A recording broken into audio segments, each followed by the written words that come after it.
After photos of celebrity Raymond Gutierrez's star-studded birthday party became viral online,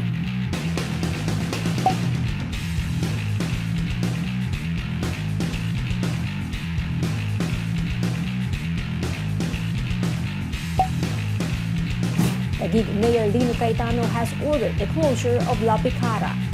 Gutierrez's party was not the first time the posh Spanish restaurant in Bonifacio Global City defied quarantine restrictions.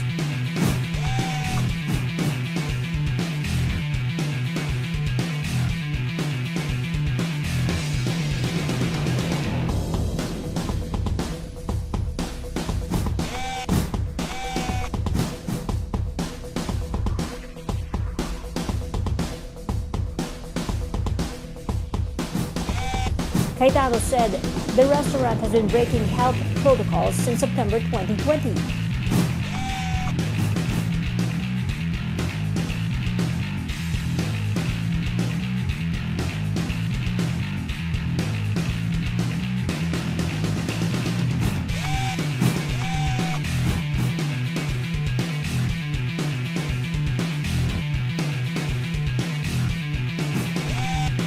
The politico gave assurance to the public that Taguig, including BCG, is safe for business amid the COVID-19 pandemic.